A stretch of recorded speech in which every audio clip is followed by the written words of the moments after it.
Welcome to the Times of Israel's daily briefing. Today is Tuesday, January 20th, day 837 of the war. I'm Amanda Borschel-Dan here with our editor, David Horovitz. David, thank you so much for joining me today from our Jerusalem office. Hey, Amanda, how you doing? I'm well. In Jerusalem yesterday, 2 infants and dozens were injured in an incident in an unsupervised daycare facility in a Haredi neighborhood. We'll discuss what led up to this unsupervised facility operating and the aftermath of the tragedy. On Thursday, U.S. President Donald Trump is set to hold a signing ceremony for his Board of Peace. Dozens of invitations were sent out with the task of bring your own billion to the party, and we'll hear which countries are set to appear. And finally, regular listeners of the Daily Briefing will have noticed that our editor, David Horovitz, did not give his weekly dose of wisdom over the past several weeks. He was in Japan, and we will hear observations. All of this and more when we're back. 3 million Israelis are dealing with trauma since October 7th. To help Israelis heal, Hadassah is there, with the largest rehabilitation center in Jerusalem, world-renowned medical centers, and youth villages. It's said, saving a life saves the world. Imagine helping millions.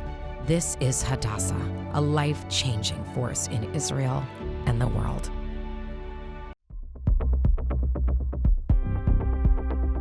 And we're back. I'm Amanda Borschel-Dan here with our editor, David Horovitz. Dozens of world leaders, including our Prime Minister Benjamin Netanyahu and Russia's leader Vladimir Putin, received invitations over the past week to become part of Trump's Board of Peace. The U.S. is aiming to hold its first meeting on the sidelines in Davos at the World Economic Forum. And on Thursday, there's meant to be a signing ceremony. Now, several of the leaders objected to the bring your own billion clause to participate in a long-term manner on this Board of Peace. So, David, what are we hearing from some of the world leaders? Well, as you say, all manner of world leaders have been invited, I guess, from Albania to Uzbekistan. If you're doing a kind of A to Z, I don't know if there's anyone past the UZ.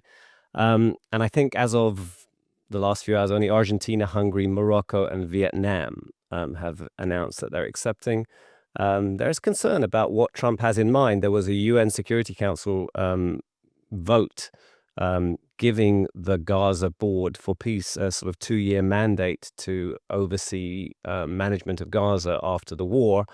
But it's not entirely clear that that's the sole intended purpose, shall we say. And there's this emerging understanding that Trump wants to use this body, which he's going to head or is heading, to resolve disputes and conflicts around the world, if possible, in place of or sidelining the United Nations. So there's a lot of dismay about that. And for example, I suppose the most prominent overt opposition to this has come from France so far, where President Macron has said, we're not going to join this. It's inconsistent with some of our other international commitments. And Trump has responded by saying, we'll just put tariffs on France. And by the way, he's going to be out of office anyway. So it's very bizarre public dispute over management of the world, so quite important. And as far as we're most narrowly interested, it's complicated as regards Gaza. There are various subcommittees and boards, confusingly titled, that are also supposed to have responsibilities in Gaza. And there's a big dispute. There's an open dispute between Israel and the United States, which is already quite remarkable, over the composition of the boards and what roles they're supposed to play, and most essentially the fact that Turkey and Qatar, by the way, also, as you said, Russia and Pakistan, for example, may be in there somewhere, and Israel certainly does not want Turkey and Qatar doing anything of real influence in Gaza. Turkey is a great supporter of Hamas, a sometime host of Hamas. Qatar, likewise. Basically, this would be putting Hamas's representatives and enablers in charge of Gaza, which is obviously the opposite goal of everything that's happened in the last 28 months. And Prime Minister Netanyahu in the Knesset yesterday was, first of all, acknowledging a dispute with the United States, but also trying to play down the significance of the role that Trump apparently has in mind for countries like Turkey and Qatar. And it's not entirely clear that they're intended to be as marginal as Netanyahu would like us to think that they are intended to be. Let's talk slightly more about this open dispute with the United States. And this is, as you noted, extremely remarkable. It is very rare for Netanyahu to contradict Trump in any kind of manner. Definitely learned his lesson after congratulating former U.S. President Joe Biden on his win. We'll call it a win. I think we call it a win, don't we, David? In any case, this I found pretty astounding that he's standing in Netanyahu in the Knesset yesterday and saying that there is a certain argument. And this is despite the fact that Netanyahu, in my opinion at least, has no authority, no power to change anything that U.S. President Donald Trump does or anyone that he appoints to these boards. So what do you think that Netanyahu has to gain from this? Well, I don't think he can stand silently and just look helpless when the president has publicly invited, for example, the leaders of Turkey and Qatar to sit, and representatives of Turkey and Qatar to sit on these various key boards whose responsibilities will include running Gaza. I think Netanyahu has, yesterday credibly said there's no suggestion, and it's not going to be, that Qatar and Turkey have troops in Gaza. And it was important for him to make clear that that is not on the agenda. But he also wanted to claim that the roles that Trump has in mind for countries like Turkey and Qatar are very, very, very marginal. So he's trying to minimize the area of dispute with Trump at the same time as trying to minimize the damage potentially for Israel with what Trump has in mind. It's a very difficult line that he's, this tightrope that he's trying to walk. He doesn't want to be in your face with Trump. He's been, at one point it was suggested, or he said that he had asked Foreign Minister Gideon Sa'ar to sort of get involved in trying to sort this out, which I guess would have been a case of trying to keep this below the sort of top leadership figures being overtly at odds. But he has now had conversations as well, including with Secretary of State Rubio. I imagine that Trump is, we've heard American officials sort of saying off the record, this is Trump's show, and Netanyahu's. We're making decisions. It's really nothing to do with Netanyahu. Again, partly because this is apparently something that goes beyond Gaza and is Trump's challenge to the United Nations as the arbiter and solver of global conflicts. Trump obviously feels he can be much more effective than the UN. It's complicated. It's complicated for Netanyahu politically. If his opponents can paint him as having failed where Gaza is concerned to keep really extreme forces and players from the Strip, and for apparently enabling Hamas to have a better chance of survival, that's very, very damaging for Netanyahu. So even as much as he would not want to be in an argument with Trump, he cannot stay silent while his critics are saying that you've failed Israel where Gaza is concerned. Indeed, Finance Minister Bezalel Smotrich, pretty much at the same time, basically said what you just said, and said that the institutions that have been built in Kiryat Gat for the security forces, the international security forces for Gaza, should be dismantled. And then, of course, his regular rhetoric that Gaza should be resettled with Jewish Israelis. So, yes, everyone is nipping at Netanyahu's heels. This is an election year. There's no way that would go unnoticed, of course. But it is a very fine line that he's walking, Netanyahu. What we're dealing here with a sort of reality on the ground in one area and what is being said and planned in what appear to be quite different areas. In other words, you've got an Israel that has withdrawn its forces from about half of Gaza, and Hamas, which is reasserting itself in the other half. As Trump wants to move on to the second phase of the Gaza plan that he had, which involves Hamas disarming, which Hamas is going to do its utmost not to do definitively. It's finding formulas where it would, I assume, claim that it has made its weapons, it's placed them in the charge of a new Gaza leadership because it feels that it would still have great influence with that new Gaza leadership. That there are processes playing out here, like I say, where there's a great deal of very dramatic rhetoric and boards being constructed and world leaders being called in. But on the ground, Israel is deployed in 50% of Gaza. In the other half, Hamas is strengthening. And if the processes that Trump is trying to put in place play out the way he is apparently intending them, that's not really going to change. Hamas will not be forced to disappear because there will be players in the intended oversight committees for Gaza that are fairly empathetic to Hamas. So it's a very, very complicated reality that is unfolding at the moment. For sure. And so on Thursday, there's no indication as yet that our prime minister would attend this signing ceremony, but our president, Isaac Herzog, is meant to be in Davos. So I haven't seen a response out of the president's office. I don't know if you have, David, whether or not Herzog will be attending. Yeah, I don't think that there has been a presidential guidance on this issue. I think it's unlikely that Herzog, in this, remember the role of the president is a very sensitive role. It's not, he doesn't have real power. He can certainly go to an event if he wants to. I would imagine that Netanyahu would not want the president of Israel to go to a meeting of a panel that he's troubled by or a grandiose signing ceremony. But, maybe Netanyahu has other ideas. We wait to see I think it will be the case that there will be consultation between Herzog and Netanyahu. And I'd be surprised, like I said, if Herzog did something against Netanyahu's will. I mean, there are formulas for resolving something like this where Herzog chooses to appear, in what context he appears. But everything about this is somewhat sensitive. I would just say, apart from the ceremonial aspects of this, it's the essence that matters. What is actually intended to go on? What is happening now? And we shouldn't be overly distracted by there's this meeting and there's this ceremony. What is actually going on? There's a Palestinian Technocratic Committee. It's had a meeting already. It apparently needs Israeli approval for some of the advisory civil servants.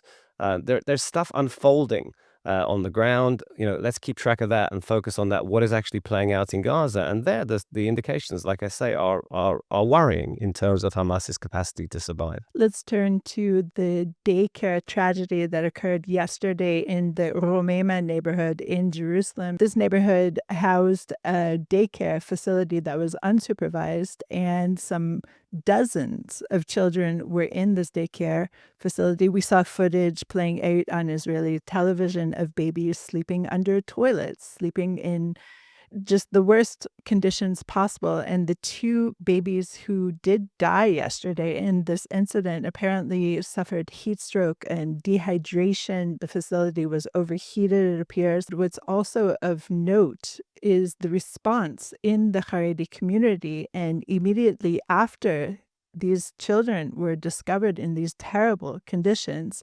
blame was put on the conscription bill, which is extremely interesting. So, David, can you connect the dots here for any listeners who may be puzzled? Well, the first thing is, it's a terrible tragedy, and I think there were 55 babies and very small children in an unsupervised, unlicensed facility, and as far as I know, with three staff, which is just outrageous and radically common, apparently. I heard figures this morning, something like 250,000 very small children of that age across Israel in unlicensed daycare facilities.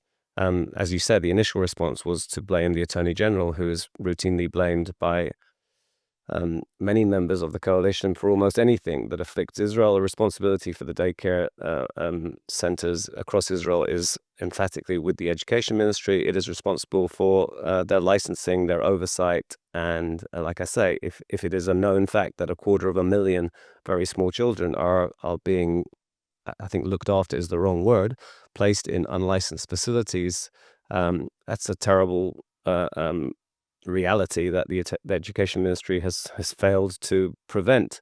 The Attorney General is blamed because, as you know, the ultra-Orthodox community is strongly resisting, and the coalition is encouraging it to resist having its young males serve in the military.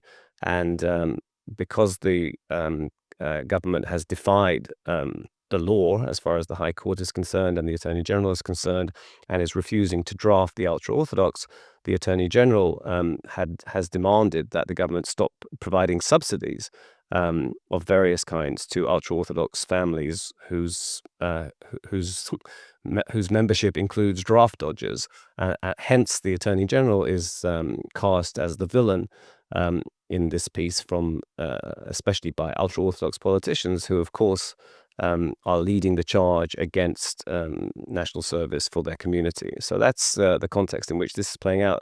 I think one should be most concerned that there was a terrible tragedy yesterday, and it was, of course, preventable, and the likelihood or possibility of more such tragedies, and this does not apply only to the ultra-Orthodox community, in very, very similar situations, is present.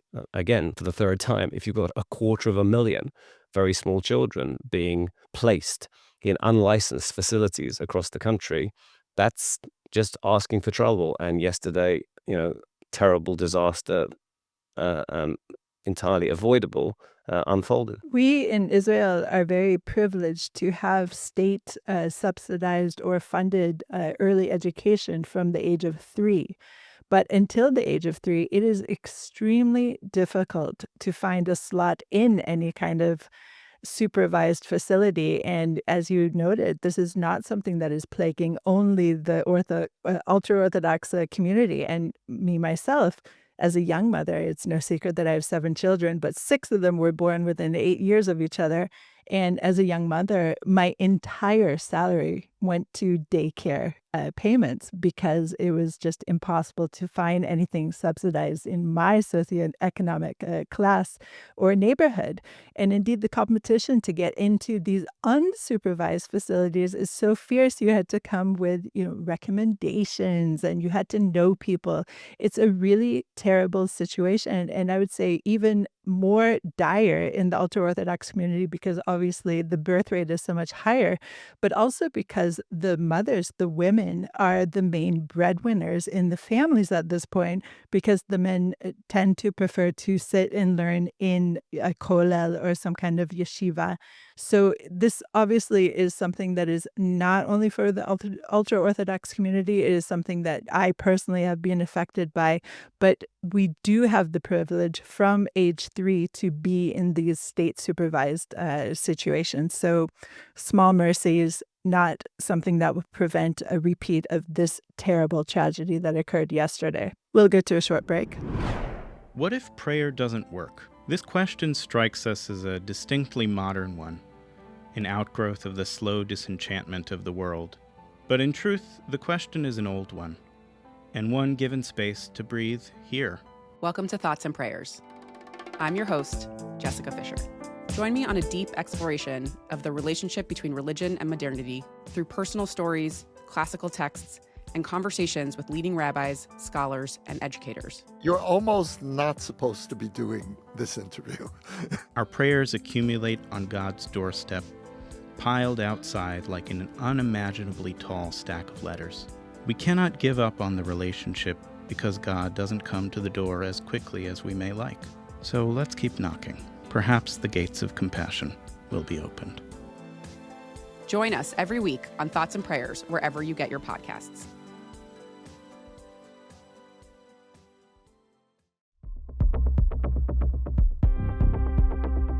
And we're back. I'm Amanda Borschel-Dan here with our editor, David Horovitz.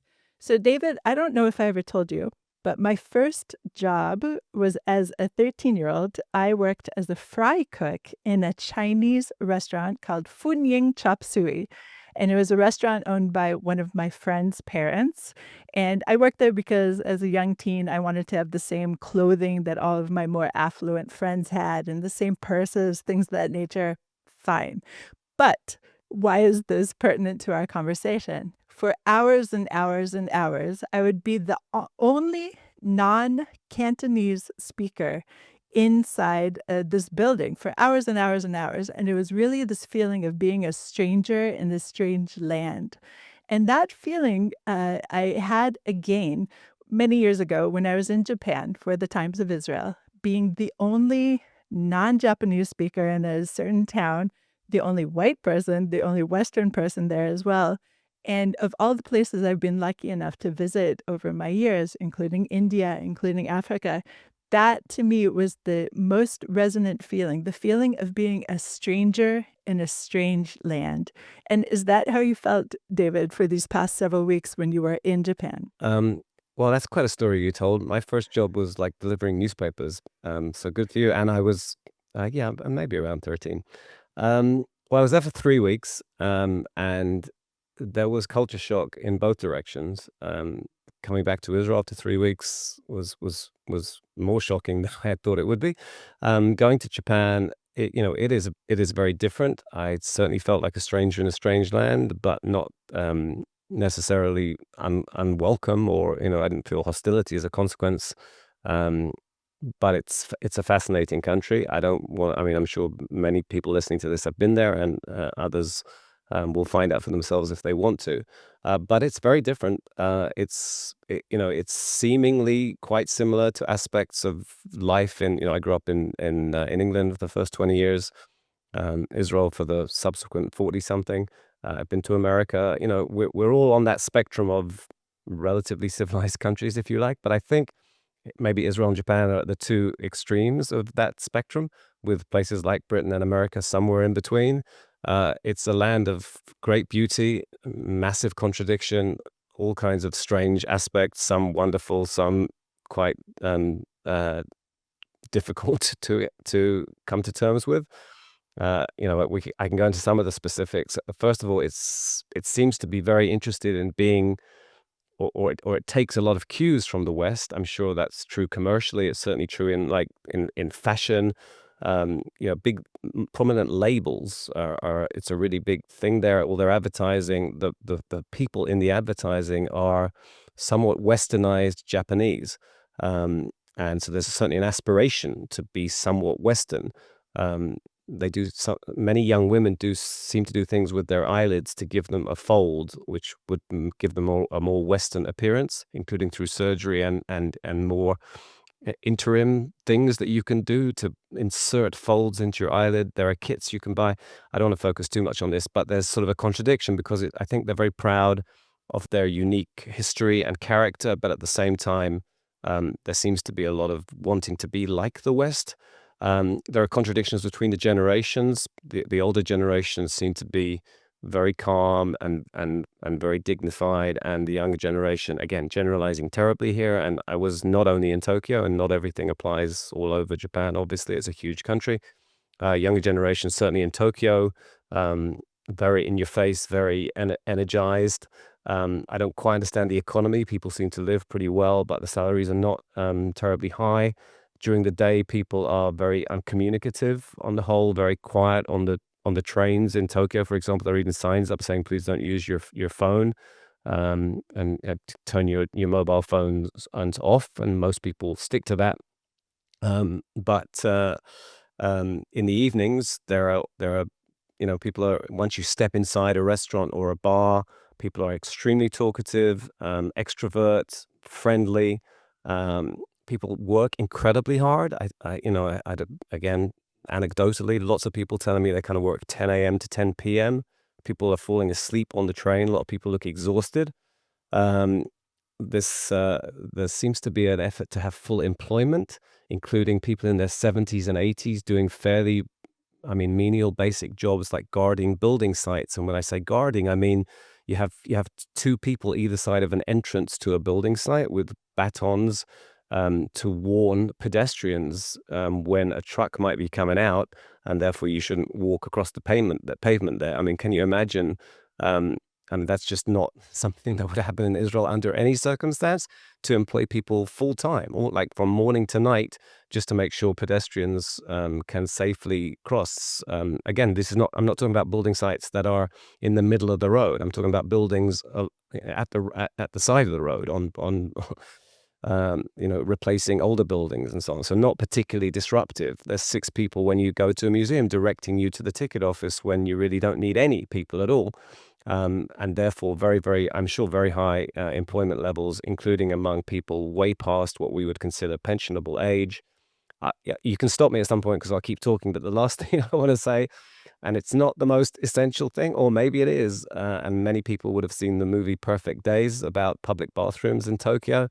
I was there with my wife. We used a fair number of bathrooms. They're they're from a different. They're many years ahead of us. There are so many buttons about activating bathrooms in Japan that it is a struggle to find the one that requires you to flush.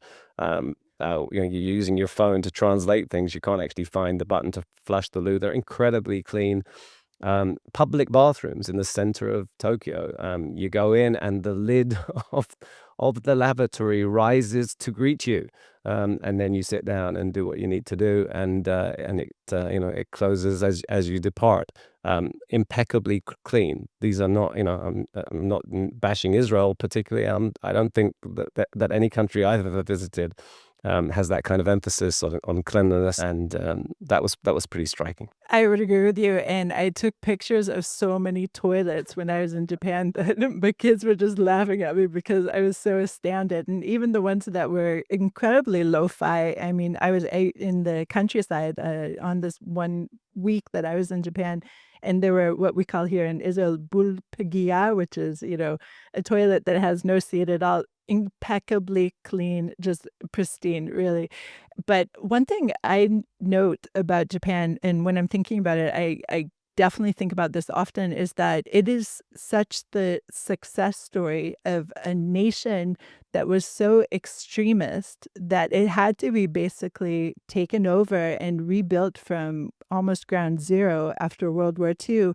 And it gives me personally a lot of hope to create some kind of society, let alone the toilets, but some kind of society that has the same essential core values and purpose-driven society. Everything you're talking about, this employment until you're 80, that gives a person purpose, and it's a positive purpose to get you out of the house, in the mix, with people. Essentially a completely different emphasis than what we're seeing across the wall into Gaza, for example, which is the most stark situation that we have that needs to be de-radicalized and rebuilt from scratch. And David, completely different, societies, cultures, but does that give you any kind of hope, you yourself? No, sorry, Amanda. Simply because of the religious extremism in our part of the world, it's hard to draw any kind of parallels and to derive much encouragement. Japan's history is very different. It certainly is very brutal. Just a couple of generations ago, they were allied with the Nazis. Their main museum on this doesn't seem to tell the story accurately by any means. But setting that aside, the reason I don't draw much encouragement is because I think the mindset is different and maybe allowed for things to move in so much a better direction. I'd love to believe that that there are lessons that can be learned, and I would love to believe that our part of the world will move in a better direction, but I don't really see why what's unfolded in Japan can legitimately provide much encouragement. There may be elements, and I agree with you, for example, economically, when people are economically incentivized, it can be a major factor, but I think it's a necessary condition, shall we say, but not a sufficient one.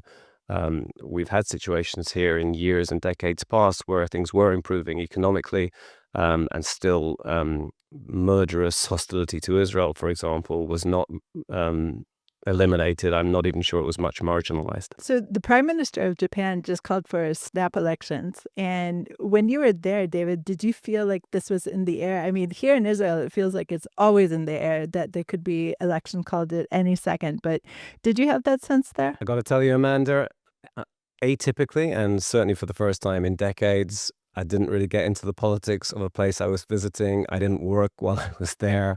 I didn't arrange to meet with government officials, which I'm sure I could have done. This was, really my first break from obsessions about the news, including on holidays. Like I say, for decades, I know that they have a new prime minister.